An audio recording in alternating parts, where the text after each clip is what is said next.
સાત્વિક રેસીપીની video સિરીઝમાં આપ સૌનું હાર્દિક સ્વાગત છે. કલ્પવૃક્ષ પરિવારને ભાવથી જય સ્વામિનારાયણ, જય શ્રી કૃષ્ણ, જય સિયારામ, હર હર મહાદેવ, રાધે રાધે. કલ્પવૃક્ષ કિચનમાં આજે આપણે દૂધી દાળનું શાક બનાવવાના છીએ. તમને એમ થશે કે સ્વામી દૂધી દાળના શાકમાં નવું શું છે, પણ સાચું જ કહીએ ને તો દૂધી દાળનું શાક બધા જ ઘરની અંદર અલગ અલગ રીતે બનતું હોય છે. અમે સંતો પણ કંઈક અલગ પદ્ધતિથી બનાવતા હોઈએ છીએ. બધાના ઘરની અંદર દૂધી દાળનો શાકનો સ્વાદ અલગ જ આવતો હોય છે અને એના ફ્લેવર્સ છે એ અલગ અલગ હોય છે અને એના ફ્લેવર વધવાના કારણ પણ અલગ અલગ વસ્તુ હોય છે. તો આજના દિવસે અમે સંતો જે રીતે બનાવીએ છીએ ઢાબા સ્ટાઇલ આ દૂધી દાળનું શાક એટલું સરસ મજાનું બનશે કે તમે એકવાર આ રીતે બનાવશો તો ઘરમાં બધાને ભાવશે, ફાવશે અને ગમશે એ વાતનો મને વિશ્વાસ છે. તો આવો વધારે સમય બગાડ્યા વગર આપણે જોઈ લઈએ કેટલી વસ્તુઓનો ઉપયોગ કરીએ અને બનાવી લઈએ સાત્વિક એવું દૂધી દાળનું સુંદર સ્વાદિષ્ટ શાક.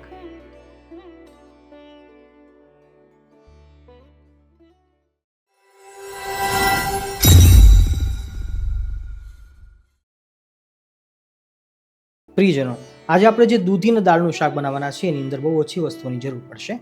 દૂધી લીધી છે અમે હાલ, દાળ લીધી છે. દાળને આપણે 2 કલાક પહેલાં પલાળી દીધેલી છે. શા માટે પલાળવી જોઈએ એની વાત આપણે આગળ ચર્ચા કરીએ છીએ. એ ઉપરાંત ધાણા છે, ટામેટાં છે, લીલા મરચાં છે, લીંબુ છે, કાળા મરિયા અને તજ, એનાથી આપણે સુંદર વઘાર લઈશું.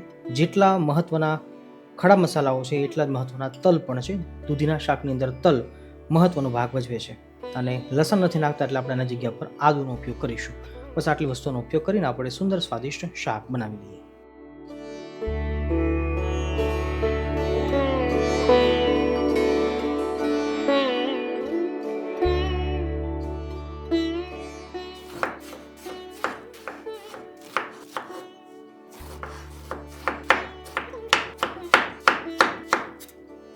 બીજા નંબર ઉપર હવે બીજા સ્ટેપમાં આપણે લઈએ છીએ નાનો વઘાર. થોડુંક તેલ લીધું છે. રાઈ જીરુંનો વઘાર આમાં કરવાનો નથી, ફક્ત ખાડા મસાલાનો વઘાર કરીશું. મેં પહેલાં કહ્યું પ્રમાણે પહેલો વઘાર આપણે ફક્ત ખાડા મસાલાનો કરીએ છીએ, જેમાં કાળા મરી અને તજ અને 1 બાદિયાનું ફૂલ નાખ્યું છે. તરત નાખી દઈશું આપણે દૂધી અને એ સાથે સાથે નાખીએ છીએ આપણી પલાળેલી દાળ. અમે હાલ વધારે શાક બનાવી રહ્યા છીએ એટલે બધી વસ્તુ વધારે મેં નાખી છે. થોડીક નાખીએ છીએ હળદર, જેથી કલર છે એ દૂધીનો કાળો ના પડે, અને સ્વાદ અનુસાર થોડુંક નમક. સારી રીતે ચલાવી લઈએ. અત્યારે આપણે દૂધીને બાફવાની છે, પણ એના માટે થોડુંક પાણી નાખીએ છીએ. દૂધી પાણી છોડે એટલા માટે, ઝાઝું પાણી નાખવાની જરૂર નથી. આમ પણ દૂધી છે પાણી છોડશે આગળ જતાં. બસ હવે એને સિમ્પલી ઢાંકી દઈએ અને 2 થી 3 વિસલ લગાવી લઈએ ધીમા તાપે, તો દૂધી સરસ પાકી જશે.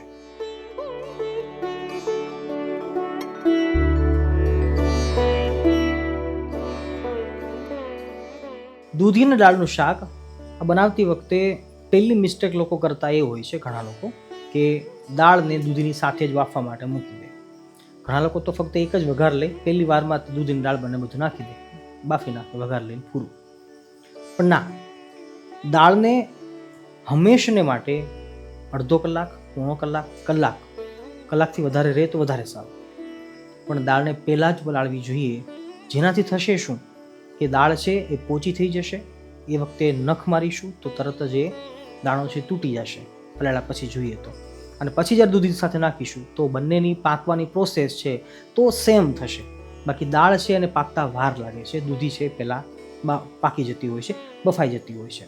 તો આ ભૂલ ક્યારે પણ ના કરવી જોઈએ. બહુ નાનકડી વસ્તુ છે, પણ પહેલી ભૂલ એ થઈ જાય પછી આગળ ગમે તેટલો સ્વાદ સારો હોય પણ દૂધી અને દાળ બંને મેચ જ ના થાય, દાળ પાકવામાં વધારે ટાઈમ લગાડીએ તો દૂધી છે એ એકદમ મેશ થઈ જાય. તો આ એક ધ્યાન રાખવું જરૂરી છે. નંબર 2, જ્યારે દૂધીના દાળનું શાક ઢાબામાં ખાધું હોય કે હોટલમાં ખાધું હોય ત્યારે બહુ સ્વાદિષ્ટ લાગતું હોય. ઘણા લોકો અમને સંતોને પણ કહે કે સંતો તમારા રસોડે જે દૂધી દાળનું શાક ખાઈને ગયા હોય એવું ઘરે કેમ બનતું નથી? તો એ વસ્તુ તો એક સરખી જ નખાતી હોય છે ને, પણ અમુક ફ્લેવર છે, અમુક વસ્તુ જે મહત્વની હોય એ છૂટી જતી હોય, એ ચૂકી જતા હોય, જેના કારણે શાકના સ્વાદની અંદર ફેર પડી જતો હોય છે. તો બસ આજના દિવસે આપણે જે હમણાં વઘાર લઈએ એની અંદર જે વસ્તુ અમે નાખવાના છીએ તમે બારીકાઈથી જોજો અને તમામ વસ્તુઓ ટ્રાય કરજો. મને વિશ્વાસ છે કે તમને ચોક્કસથી દૂધી દાળનું શાક ભાવશે, ફાવશે અને ગમશે. ફરિયાદ ક્યારે પણ નહીં આવે એ વાત ચોક્કસ છે.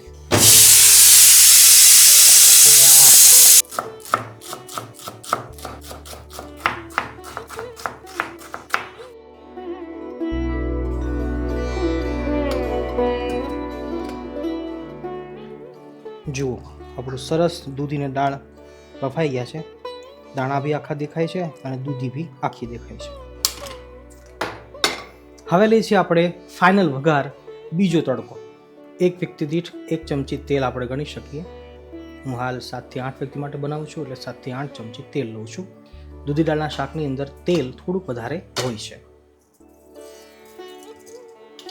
નોર્મલ આપણે વઘાર લઈ રહ્યા છીએ. રાઈ, જીરું, તલ, હા મેથી પણ નાખવી જરૂરી છે. મેથી થોડીક નાખવાની, એનો થોડો કડવો ટેસ્ટ છે એ સ્વાદને વધારી દેશે, ઇન્હાન્સ કરી દેશે. ગેસની ફ્લેમને ધીમી રાખવાની છે. જીરું, તલ મારા ફેવરિટ છે. લગભગ હું બધા શાકની અંદર તલ નાખું છું, પણ દૂધીના શાકની અંદર તલ બહુ જ બેસ્ટ લાગે છે. લીલા મરચાં, લાલ મરચું છે તેલમાં નાખી દઈએ તો સરસ કલર પકડી લેશે. અને આ છે આપણી ફ્લેવરફુલ વસ્તુ, ધનિયાના ડંઠલ. ઘણા લોકો પૂછતા હોય છે કે સમજો તમે વઘાર શેનાથી લો છો, લસણ ડુંગળી તો ખાતા નથી. તો હું એને ચોક્કસ કહું કે ધનિયાના ડંઠલ છે એ બહુ જ ફ્લેવરફુલ હોય છે. વઘારમાં નાખો તો ખરેખર વઘાર છે એ ટેસ્ટી બનતો હોય છે. આદું નાખીએ છીએ અને હવે નાખીએ છીએ ટામેટાનું ઝીણું કટિંગ.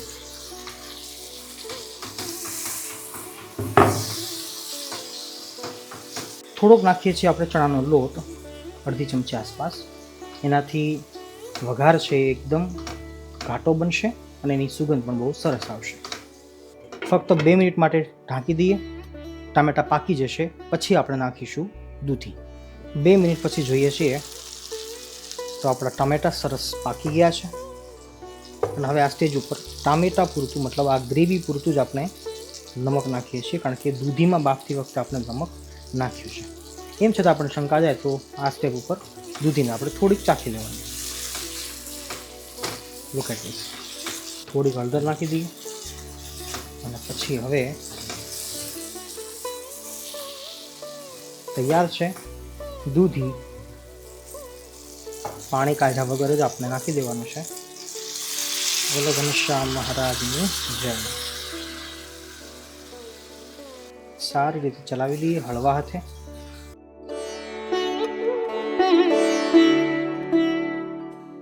ચપટીક ખાંડ નાખીએ છીએ બેલેન્સિંગ માટે. દૂધીના શાકની અંદર પરંપરાગત ગોળ નથી નંખાતો, ખાંડ નંખાય છે, કારણ કે ગોળની ગંધ છે એ થોડીક અલગ આવતી હોય છે, એટલા માટે. જો ગળું ખાતા હોય તો ચપટીક ખાંડ નાખી દેવાની. ગેસની ફ્લેમને ધીમી કરી અને 1 થી 2 મિનિટ સુધી આપણે એને પકાવવા દઈએ, એટલે દૂધી છે એ ગ્રેવીને પી લેશે અને બધું એકરસ થઈ જશે. આપણું શાક બનીને તૈયાર છે. છેલ્લી આપણી શરત પ્રમાણે જે કંઈ ઘરમાં બનાવો એ ઠાકોરજીને ભોગ ધરાવજો, પછી જમવામાં ઉપયોગ કરજો. ઘરમાં મંદિરમાં બેસેલા જે ભગવાન છે એ પણ તમારા ભાવનો સ્વીકાર કરે છે, તો એ ભક્તિ કહેવાશે અને ભગવાન રાજી થશે.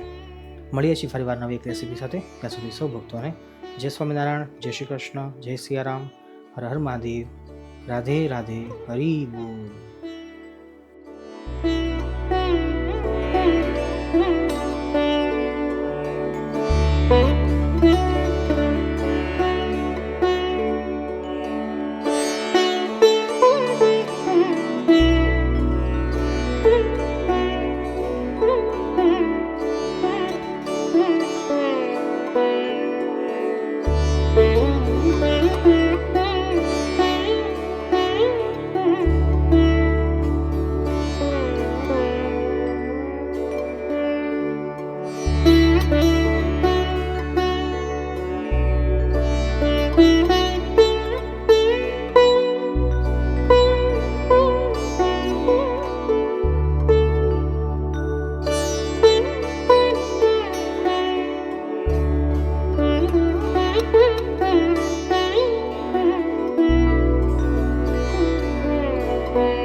ઘણા લોકો એમ કહેતા હોય છે કે સંતોને રસોઈની વાતો શા માટે કરવી જોઈએ?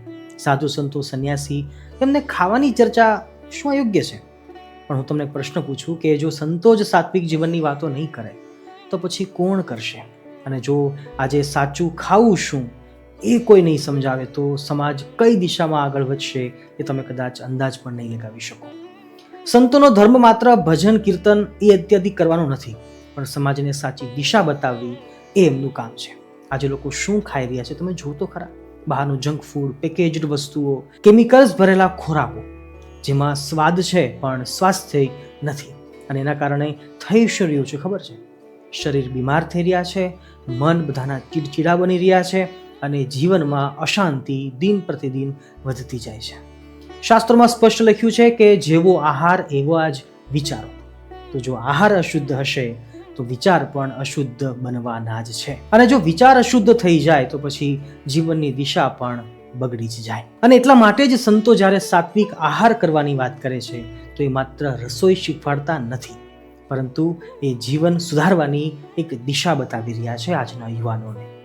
મનને શાંત બનાવવાનો માર્ગ બતાવી રહ્યા છે આજની વડીલ વૃદ્ધ પેઢીને. જો એક પરિવાર પણ બહારનું ખાવાનું છોડી અને ઘરનું શુદ્ધ સાત્વિક ભોજન શરૂ કરશે તો માત્ર શરીર જ નહીં પરંતુ ઘરમાં શાંતિ આવશે, સંબંધોમાં પ્રેમ વધશે અને આધ્યાત્મિકતા પણ વધશે. આ બધું શું છે ખબર છે? આ પણ આ એક સેવા જ છે. અને યાદ રાખજો કે ભૂખ્યા માણસને જો આપણે ભોજન કરાવીએ છીએ તો એ સેવા છે. તો યોગ્ય ભોજન શીખવાડવું એ પણ મોટામાં મોટી સેવા છે હાલના સમયમાં. સંતો માત્ર મંદિરમાં બેસવા માટે નથી હોતા. સંતો સમાજને ઊંચો ઉઠાવવા માટે હોય છે. અને આજના સમયમાં શરીર અને મનને શુદ્ધ રાખવું એ સૌથી મોટી જરૂરિયાત છે. તો સાત્વિક આહારનો પ્રચાર અને પ્રસાર એ કોઈ નાનો વિષય નથી. આ ખરેખર રાષ્ટ્ર અને સમાજની સૌથી મોટી સેવા છે. તો જો કોઈ એમ કહે તમને કદાચ કે સંતોને રસોઈની વાતો શા માટે કરવી જોઈએ, તો પ્રેમથી જવાબ આપજો કે આ રસોઈ નથી, આ તો જીવન સુધારવાની એક સેવા છે. અને જ્યાં સેવા છે ત્યાં જ ઈશ્વરનો વાસ છે. નમસ્તે.